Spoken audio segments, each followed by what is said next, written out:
나의 간절한 기대와 소망은이라는 제목으로 함께 은혜 나누기를 원합니다. 우리 좌우 앞뒤 보시면서 한번 인사합시다. 한 주간 잘 지내셨습니까? 반갑습니다. 네. 환영하고 축복합니다. 사람들이 교회에 나오는 동기는 참 다양한 것 같습니다. 아마 여러분들 중에도 다양한 동기로 지금 이 자리에 와 계신 분들 있을 겁니다. 나는 태어나 보니까는 그냥 교회 다니고 있더라. 이런 분도 계실 거예요. 모태신앙인들이죠. 보니까는 나만 모태신앙이 아니고 우리 아버지도 모태신앙이고 심지어 우리 할아버지도 모태 4대째 믿음이죠. 그럴 수 있겠죠. 또 나는 그렇게 내가 교회 다닐 줄은 몰랐다. 그랬는데 누군가의 끈질긴 권유와 전도에 의해서 어느 날 보니까 내가 찬송을 부르고 있더라. 여기서. 그런 분도 계실 겁니다. 또 어떤 분은 상당히 많은 분들은 삶에서 어려움을 당했을 때 뭐 사업에 실패했다든지 또 병에 걸렸다든지 사고를 당했다든지 그래서 정말로 지푸라기라도 붙잡고 싶은 마음으로 누가 전도하지도 않았는데 스스로 그 무거운 마음을 가지고 교회를 처음 찾아오셨다가 신앙생활을 시작하신 분도 있을 것입니다. 또 이런 분도 봤습니다. 우리 아들이 결혼을 해야 되는데 우리 애가 이번에 대학을 가는데 이거 합격하고 또 좋은 만남 돼가지고 결혼을 꼭 해야 돼. 이번이 마지막 기회다. 어딘가 의지하고 싶고 빌고 싶은데 마침 집 앞에 교회가 있는 거예요. 절에 가려니 산에까지 가야 되잖아요. 그래서 가까운데 교회라도 가보자 해서 처음 발걸음을 디뎠다가 빠져나가지 못하고 계속해서 신앙생활을 하게 되신 분들 뭐 다양한 동기로 교회를 오고 또 신앙생활을 시작합니다. 그런데 동기는 다양하지만 그 마음 밑바닥엔 공통적인 한 가지 요소가 있습니다. 그게 뭐냐면 기대감이에요. 기대감. 아픈데 낫고 싶은 마음. 시험을 앞두고 우리 자식이 합격했으면 하는 마음. 뭔가 막연한 기대감을 가지고 있어서 그게 동기가 되어 이 모양 저 모양으로 교회를 오게 됩니다. 그래서 교회 오면 잘 모르지만 일단 뭐든지 시키는 대로 열심히 해봅니다. 우리 마음속에 그런 게 있거든요. 옛날 어머니들도 달 보고 소원 빌 때 치성을 드린다 그러잖아요. 그래서 꼭두 새벽에 일어나가지고 하얀 치마 저고리 입고 머리에 옷매무새 단장하고는 다 잠자는 그 시간에 잠자는 시간 줄여가지고 일어나서 달을 보고 빌고 돌을 보고 빌고 그러니까 뭔가 내가 열심히 하면 소원이 이루어지리라. 내 기대하는 바가 충족되리라. 그런 어떤 습성이 있기 때문에 여러 동기로 교회 나왔지만 기대하는 바를 이루기 위해서 교회에서 시키는 거 열심히 합니다. 예배 빠지지 마라. 빠지면 안 돼. 예배 드리고. 우리가 어제 다니엘 기도회 간증자 우리 그 개그맨 정선희 씨 간증도 들었지만 그분은 처음 따라간 게 새벽 기도를 따라간 거예요. 자기는 처음 교회 갔는데 주일 예배부터 시작한 게 아니고 새벽 예배부터 시작을 했다 그러더라고요. 그러니까 새벽 예배 가니까 조그만한 교회에 새벽 예배 나오시는 분들이 젊은 사람은 하나도 없고 다 권사님들밖에 없으니까 처음 배운 게 막 이런 찬송밖에 이제 처음에 몰랐던 거죠. 세련되지 않은 거죠. 자기 표현으로는. 그렇게 열심히 뭔가를 합니다. 처음 교회 나와서. 왜? 기대하는 바가 있으니까. 새벽 예배 드리고, 주일 예배 드리고, 또 봉사하라 그러니까는 뭐 청소도 했다가, 식당 봉사도 했다가, 좀 시간이 지나면 주일학교 또 훈련 받아야 된다. 제자반 끌려갔다가, 성경 공부했다가, 어머니 학교 갔다가, 뭐 기도회도 참석해야 돼. 기도회 가고, 막 뺑뺑이 도는 거죠. 막. 그래도 힘들지만 마음속에 내가 이렇게 열심히 하면 우리 아들, 우리 남편, 우리 집안, 또 내 아픈 거, 뭐 실패한 거 이게 만회될 것이다. 이런 기대감을 가지고 그렇게 열심히 해요. 근데 열심히 했는데 열심히 한 만큼 보람이 있느냐? 내 기대하는 바가 충족되든가? 그렇지 않더라는 거예요. 안 그런 분들이 많아요. 물론 그게 이루어지는 분들도 있습니다. 그런데 다 그런 건 아니더라는 거예요. 그러면 그때 이제 실망하는 거죠. 믿어봐도 소용없구나. 내가 여기 쏟아부은 시간과 열정이 얼만데. 그러면서 교회를 떠나게 됩니다. 한번 바꿔볼까 해서 다른 종교로 갈아타기도 합니다. 근데 초신자는 그럴 수 있어요. 안 믿다가 이런 동기로 교회 나오신 분들은 그럴 수 있습니다. 아직까지 신앙의 깊은 원리와 진리에 대해서 내가 체득하지 못하면 열심히 했는데 안 되네. 그만둘 수 있어요. 안타깝지만. 그런데 교회를 오래 다닌 분들, 모태신앙. 이미 나는 직분을 받았어요. 권사 장로예요. 그런데도 이와 비슷한 마음을 가지고 신앙생활을 할 때가 있어요. 심지어는 목사도 그럴 수 있어요. 목사도 그럴 수 있어요. 제가 이제 결혼하기 전에 신학대학원을 이제 준비하고 이제 학부 4년을 대학을 다니고 신학대학원을 또 3년을 다니고 그 다음 과정을 여러분 혹시 주변에 좀 쉽게 목사 안수 받으시는 분들을 보셨는지 모르겠지만 뭐 6개월, 3개월 만에 안수 받는 분도 있다 그래요. 저는 만나보지 못했지만. 근데 정통 교단에서 원래대로 코스를 밟으면 목사 되려면 한 짧으면 8년, 길면 10년이 걸려야 안수를 받을 수 있어요. 과정을 거쳐야. 이제 신대원 준비가 그 중에서 신대원에 입학하는 게 제일 중요한 고비예요. 힘들기도 하고. 그러면 이제 입학하면 시험 합격하면 3년 배우고 그다음 뭐 우리 교단 같으면 강도사, 그다음 이제 목사 이렇게 되는 거죠.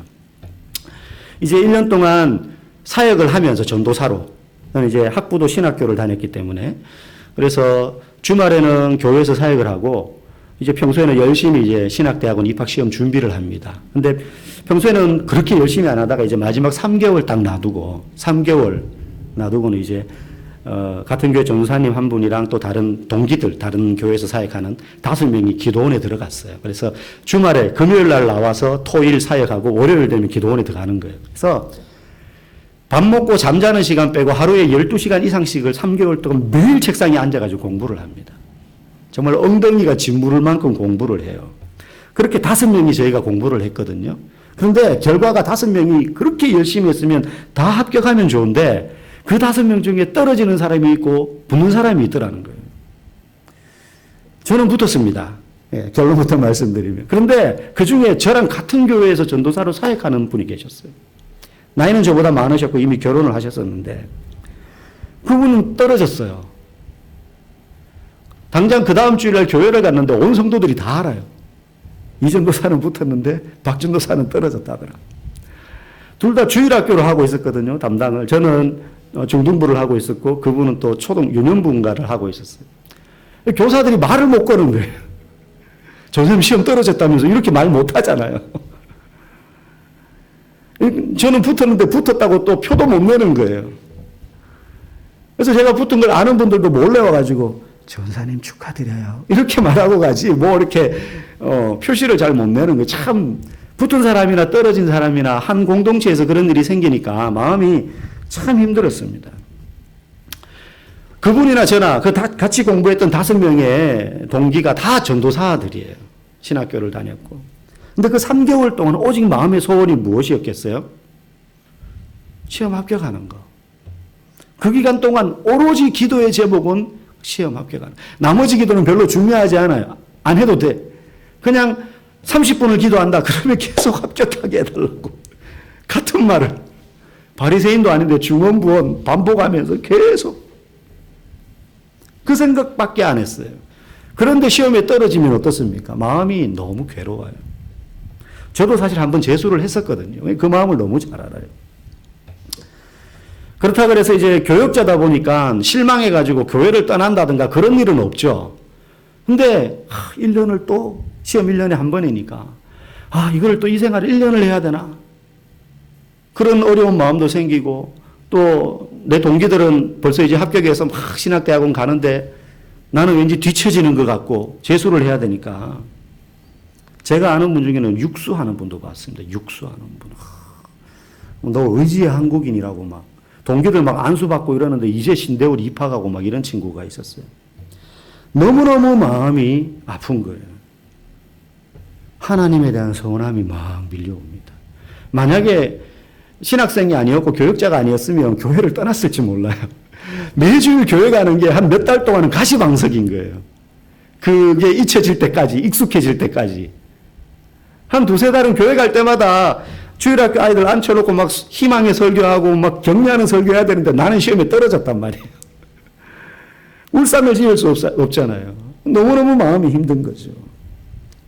이게 자연스러운 거긴 하지만 하나님 앞에서 신앙생활 하는 사람들은 초신자나 오래된 신자나 무엇인가 잘못된 마음의 밑바닥에 어떤 동기가 있다는 거예요. 우리가 신앙생활 할 때. 그게 뭐냐? 목사가 되겠다는 소망은 그야말로 거룩하고 참 좋은 일이지만 이 일을 통해서 예수 그리스도가 내 안에서 내 삶에서 존귀하게 되기를 바라는 마음은 사실은 그렇게 신대원 입시를 준비하는 동안 하나도 없었어요. 오직 뭐만 기대하고 있는 거예요? 합격. 그 뒤는 없어요. 일단 합격만 하게 해달라는 거예요. 일단 합격만 하게 해달라. 여러분 비슷하지 않습니까? 우리의 기도의 제목과 하나님 일단 병만 고쳐주십시오. 일단 우리의 합격만 하게 해주십시오. 합격하면 저는 좋아요. 당연히 사람들의 축하도 받고 인정도 받고 이제 목사 되기 위해서 제일 힘든 고비 넘겼으니까 뭐가 내가 한 단계 올라선 것 같은 그런 만족감도 생기고 막 그래요.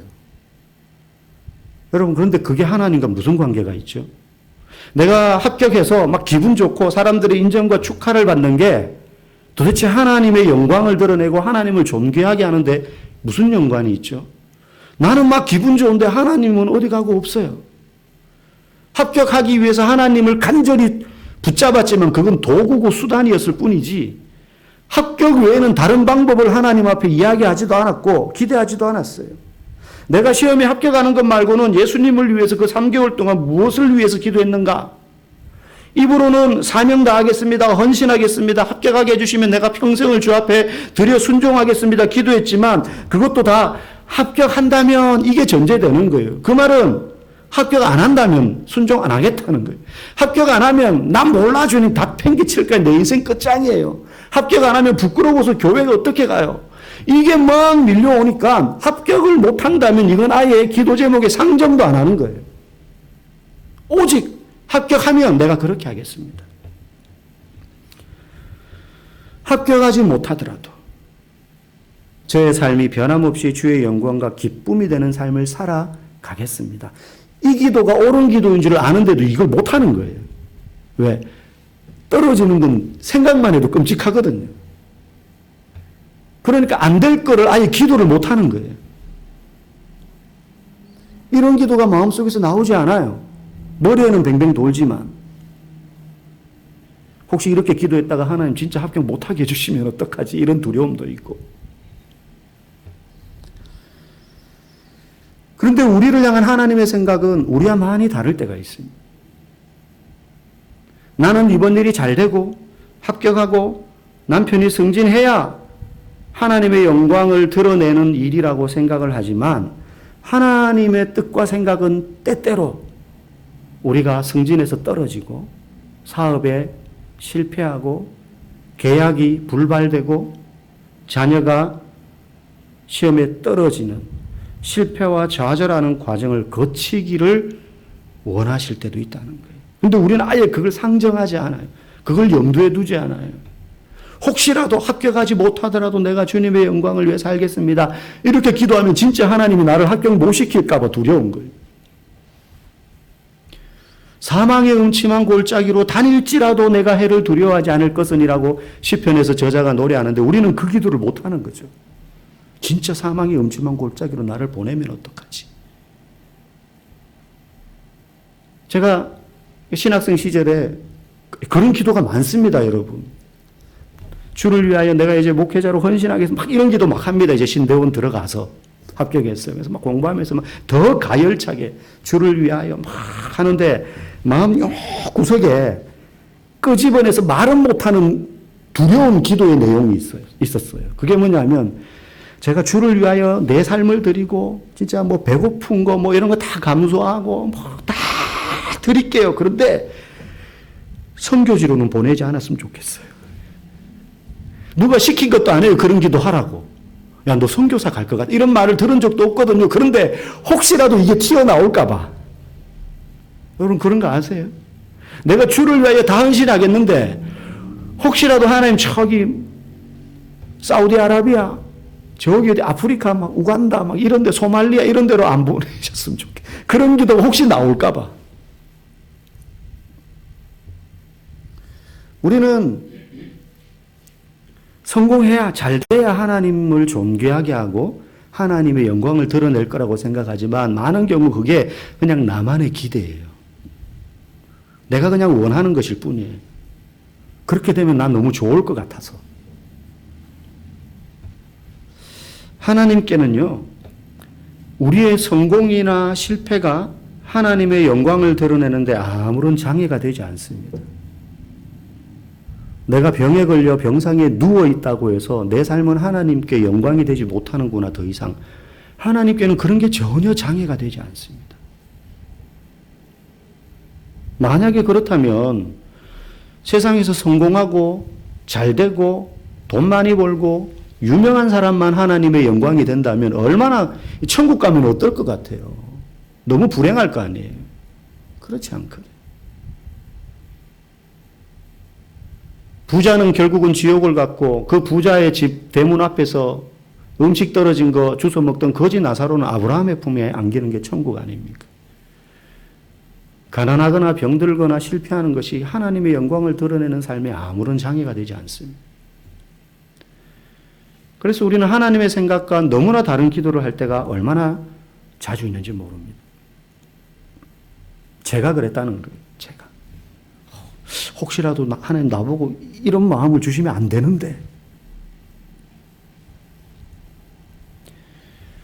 오늘 바울은 사실 우리와 비슷한 생각을 가지고 있습니다. 그런데 그 뒤가 달라요. 우리 19절 말씀 한번 화면 보시면서 읽어보겠습니다. 시작. 이것이 너희의 간구와 예수 그리스도의 성령의 도우심으로 나를 구원에 이르게 할 줄 아는 거로. 자, 여기 이것이 이 말은 지금 바울은 감옥에 갇혀 투옥되어 있는 상태입니다. 자유가 없어요. 감시당하고 있고 갇혀 있습니다. 밖으로 못 나갑니다.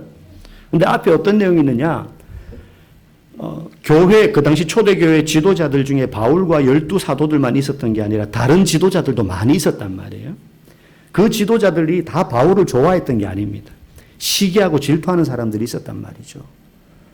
자기들이 내가 바울보다 못한 게 뭐가 있는데, 근데 사람들이 바울 이러니까 그게 꼴사나운 거예요. 그렇다고 그 사람들이 나쁜 인간들이라든지 뭐 이단이라든지 그런 사람들은 아닙니다. 어쨌든 바울과 경쟁적인 관계에 있지만 나름대로 복음을 전하는데 열심히 있던 사람들. 근데 바울이 감옥에 갇히니까는 자기들은 좋은 거예요. 왜? 이제 내가 바울보다 더 열심히 복음을 전해서 사람들에게 인정받을 수 있겠구나 해서 경쟁적으로 막 질투와 시기심이 동기가 되었지만 복음을 막 열심히 전한다는 그 소식을 바울이 감옥에 갇힌 채로 들으면서 그 사람들은 밖에서 바울이 얼마나 속이 탈까? 저 묶여가지고 갇혀가지고 복음도 못 전하는데 우리가 이렇게 좋은 사역을 하고 있다는 거 들으면 막 질투심이 분노가 막 일어나겠지 막 이러면서 복음을 막 그 사람들은 전하는데 바울은 그 소식을 듣고 내가 못 전하고 그 사람들이 그런 마음으로 복음을 전하더라도 전해지는 건 그리스도시니까 나는 너무 기쁘다. 이 말을 앞에 18절까지 했단 말이에요. 그러면서 19절에 이 모든 일이 더 열심히 너희가 간구해서 성령의 예수 그리스도의 성령의 도우심으로 내가 구원에 이르게 될 것을 내가 안다. 믿는다. 여기서 구원이란 말은 죽어서 천국 간단 말이 아니라 이 감옥에서 풀려날 것을 의미해요. 바울을 사랑하는 성도들이 밖에 있는 그 전도자들이 바울보다 더 열심히 복음을 전하는 걸 듣고 보고 그 소식을 바울에게 전해주는데 바울은 기쁜데 그 성도들은 애가 타는 거예요. 우리 바울 선생님도 빨리 나와가지고 복음 전해야 되는데 그러니까 더 열심히 바울을 위해서 기도한다는 거죠. 그래서 너희들의 기도와 예수 그리스도의 성령의 도우심으로 내가 풀려날 것을 내가 안다 이거예요. 그 얘기를 지금 하는 거예요. 바울도 지금 뭘 기대한다는 거예요? 빨리 여기서 풀려났으면 좋겠다. 바울이 앞에서 내가 감옥에 갇혀있지만 내가 갇힌 바 된 이것으로 인하여서 오히려 더 복음이 전해지고 있구나. 그렇지만 바울도 진짜 마음속에 더 기대하는 거 뭘 기대합니까? 여기서 풀려나는 거죠. 당연한 것 아니겠어요? 군인이 가장 기대하는 건 제대하는 거고요. 수험생은 합격을 가장 기대하고 직장인은 승진을 기대하는 것처럼 감옥에 갇힌 죄수니까 풀려날 걸 가장 기대하지 않겠어요? 바울도 똑같았어요. 여기까지는 우리의 마음과 다르지 않아요. 바울이 감옥에 갇혀 있는데 풀려날 걸 가장 기대하는 것처럼 우리도 앞에 말씀드린 그런 여러 가지 기대하는 바를 주님 앞에 가지고 나올 때 이게 응답되기를 바라면서 열심히 봉사하기도 하고 예배 드리기도 하고 훈련 받기도 하고 물론 내가 이렇게 하면 응답될 거야 라는 마음이 아니더라도 그런 동기로 열심히 하는 것 아니겠습니까? 여기까지는 바울의 마음이나 우리의 마음이나 다르지 않습니다. 그런데 우리 그 다음 20절 읽어봅시다. 시작. 나의 간절한 기대와 소망을 따라 아무 일에든지 부끄러워하지 아니하고 지금도 전과 같이 온전히 담대하여 살든지 죽든지 내 몸에서 그리스도가 존귀하게 되게 하려 하나니. 그런데 바울의 진짜 간절한 기대와 소망이 뭐냐? 그걸 지금 말해요. 나의 간절한 기대와 소망을 따라. 그게 뭐냐? 20절 끝에 보니까 내 몸에서 그리스도가 존귀하게 되는 것이죠. 그리스도가 존귀하게 된다는 말은 나 때문에 예수님이 영광 받으시게 될 것을 이야기해요. 그런데 이게 그냥 되는 게 아니에요. 그 중간에 보니까 내가 아무 일에든지 부끄러워하지 아니하고, 이게 조금 이해가 안 되는 표현이에요. 여기서 부끄러워하다라는 말은 수치를 당하다 이런 뜻이에요. 그러니까 내가 어떤 순간에도 수치당할 일을 하지 않겠다는 거예요. 여러분, 왜 바울이 수치스러움을 이야기하느냐? 요즘은 너 몇 평 살아? 무슨 차 타?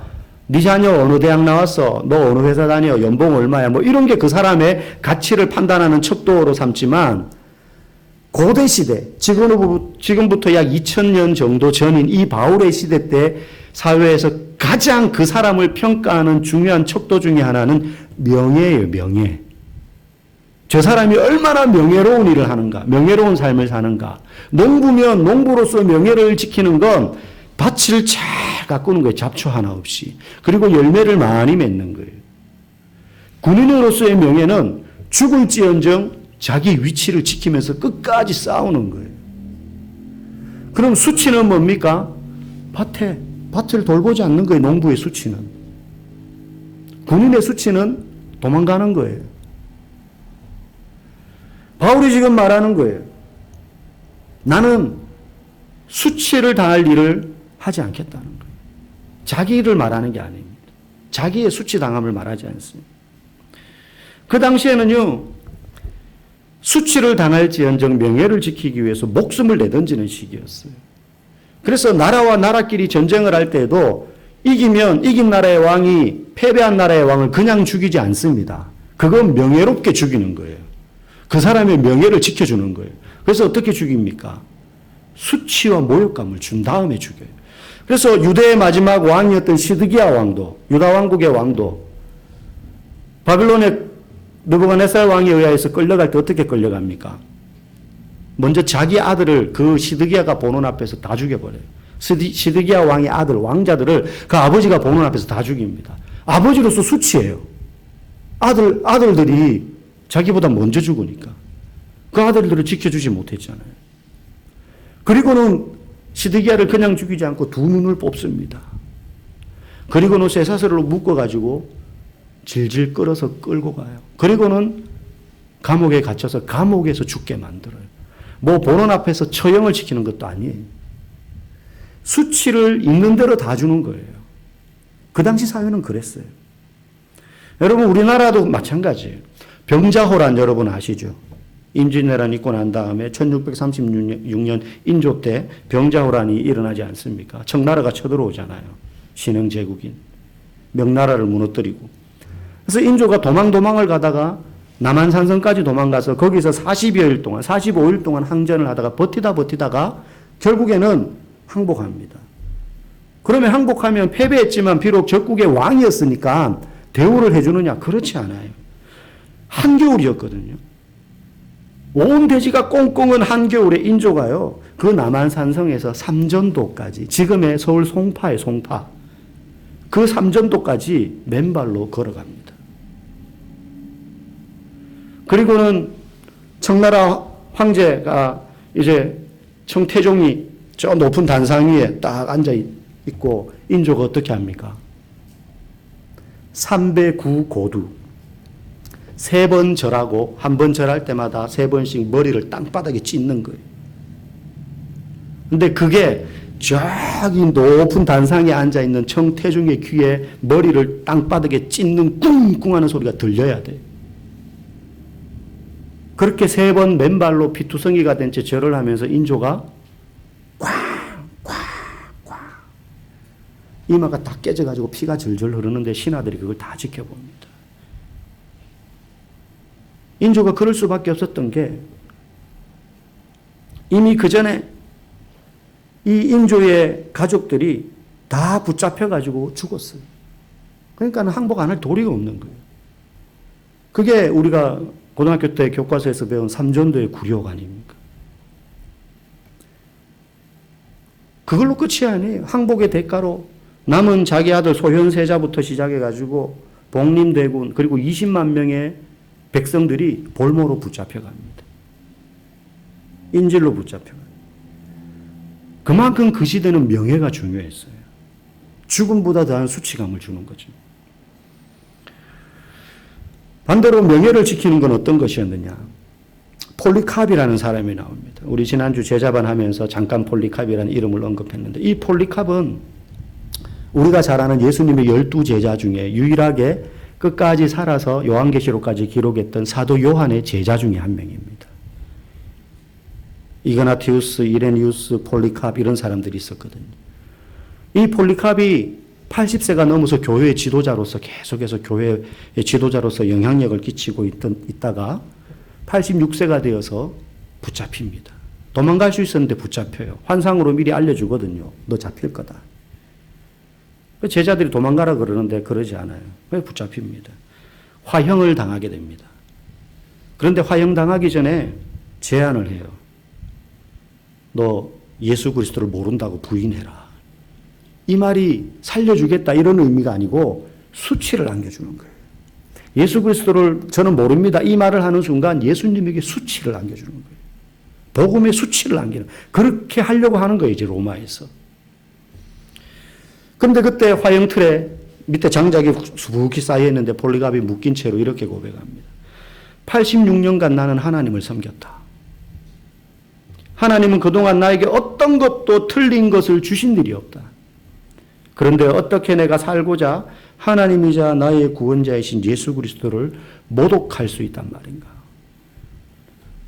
황제를 향하여 말하는 거예요. 당신은 일순간 나를 태울 수 있는 이 불로 위협하고 협박할 수 있지만, 그래서 나는 곧 타 없어지겠지만, 하지만 당신은 악인들을 위해 영원히 타는 지옥불이 준비되어 있다는 것을 모르고 있구나. 그러면서 순교당해요. 예수 그리스도의 명예를 지키기 위해서 수치당하는 걸 거절하는 거죠. 그런데 지금 감옥에 갇힌 바울이 그 마음으로 말하는 거예요. 아무 일에든지 부끄러워하지 아니하고 내가 복음 전하다가 붙잡혔지만 앞으로 이보다 더한 어려움이 찾아와서 예수님이 수치와 모욕을 당할 일이 생기지 않도록 하겠다는 거예요. 그런 일을 하지 않겠다는 거예요. 그런 일을 하다가 내가 혹시 죽더라도, 그래서 하는 고백이 지금도 전과 같이 온전히 담대하여 살든지 죽든지 내 몸에서 그리스도가 존귀하게 되게 하려 하나니. 바울의 기대가 뭐예요? 자신을 통해서 그리스도가 존귀하게 되는 거예요. 바울은 1차적으로 자기도 감옥에 풀려났으면 하는 마음이 있어요. 인간인지라 없을 수가 없죠. 우리도 병이 나았으면 좋겠고 합격했으면 좋겠고 내 인생에 이런 문제가 해결됐으면 좋겠다는 기대가 없지 않아요. 그게 동기가 돼서 신앙생활을 시작하기도 합니다. 하지만 감옥에서 풀려나는 것만이 바울의 동기의 기대의 전부가 아니라는 거예요. 감옥에서 풀려나야만이 그리스도를 존귀하게 하는 것이 아님을 바울은 알고 있기 때문이에요. 내가 혹시 풀려나지 못하고 계속 감옥에 갇히거나 그러다가 그대로 죽어버리게 되더라도 그리스도가 나의 죽음을 통해서 존귀하게 될 수만 있다면 내가 그렇게 하는 걸 감수하겠다는 거예요. 여러분, 이게 어떻게 가능합니까? 마지막 21절입니다. 같이 읽어보겠습니다. 이는 내게 사는 것이 그리스도니 죽는 것도 유익함이라. 아멘. 내게 사는 것이 그리스도니, 이 말의 원뜻은 내 삶 자체가 그리스도다 이런 뜻이에요. 내 삶 자체가 그리스도다. 바울의 인생의 목적, 내가 사는 이유, 그게 예수 그리스도를 위해서 사는 거라는 거예요. 예수님을 위해서 위하는 일이라면 내가 죽는 것도 유익하다. 여러분, 우리는 저마다 인생에서 기대와 소망을 가지고 살아갑니다. 믿지 않는 자들보다 더 나은 것은 그 기대와 소망을 예수님께 두고 나온다는 것입니다. 그래서 예수님께 그걸 기대합니다. 이루어 주시기를 소망합니다. 그런데 그게 우리가 예수 믿는 목적의 전부라면 그 신앙은 껍데기 신앙이에요. 뿌리가 아주 얕은 신앙이에요. 바람 불면 껍질 다 까부러져서 흩어져 버릴 것이고 뿌리채 뽑혀서 어디론가 날아가 버릴 신앙일 뿐이에요. 사랑하는 성도 여러분, 나를 통해서 예수님이 존귀하게 되고 그분의 영광이 이 땅에 드러나는 것에다가 우리의 소망과 기대를 가지고 살지 않으면 우리는 끊임없이 그때그때 상황에 따라 좋았다 나빴다 예수님과 가까워졌다 멀어졌다 그렇게 될 수밖에 없습니다. 왜요? 내 삶의 기대와 소망이 재물에 있고 승진에 있고 합격에 있고 인기에 있고 자녀에 있고 이런 데 두고 살기 때문에 자녀가 잘못되면 인기가 없어지면 사업이 잘 안 되면 건강이 나빠지면 내 소망이 사라져버리게 되는 거예요. 예수 믿을 이유가 없어져 버린다는 거예요. 그래서 그런 데다가 우리의 신앙의 소망을 두면 안 됩니다. 내 뜻대로 안 된다고 해서 에이 믿어도 소용없네. 나 교회 안 나가. 여러분 그거 믿은 거 아닙니다. 믿는 것처럼 착각했을 뿐입니다. 그렇게 생각하고 믿었다는 사람은 믿은 게 없어요. 뭘 믿었다는 거예요? 예수님을 믿은 겁니까? 아니면 예수님이 내게 주실 좋은 그 무엇을 믿은 겁니까? 예수님이 내게 주실 것을 기대하고 소망하는 게 아니라 예수님을 기대하고 소망해야 되는 것 아니겠습니까? 아버지가 퇴근해가지고 저녁에 들어오면 자식들이 아버지가 오기를 기대하고 소망해야 되지 아버지는 관심이 없고 아버지가 들고 오는 붕어빵 주머니에 그것만 소망하고 있으면 그건 올바른 자식이 아닌 것 아니겠습니까? 우리가 예수님을 기대하고 소망하는 것, 그것은 바울처럼 감옥에 갇혀도 예수님이 전해지는 것으로 인하여서 기뻐하는 것입니다. 성공하고 세상에서 잘 돼야 예수님이 존귀하게 되는 것 아닙니다. 내 형편과 환경이 너무너무 힘들고 괴로워도 그 힘든 형편에도 여전히 예수님을 사랑하고 뭘 대단한 걸 하지 못해도 괜찮아요. 믿음과 신앙의 자리를 꿋꿋이 지키고 그것으로 내 삶은 예수님을 존귀하게 드러내는 인생을 사는 것입니다. 그래서 저도 어릴 때부터 다녔던 교회가 100년이 넘은 그런 교회였기 때문에 앞자리에는 전부 한복 저고리 입은 할머니, 집사님, 권사님들이 자리하고 있었어요.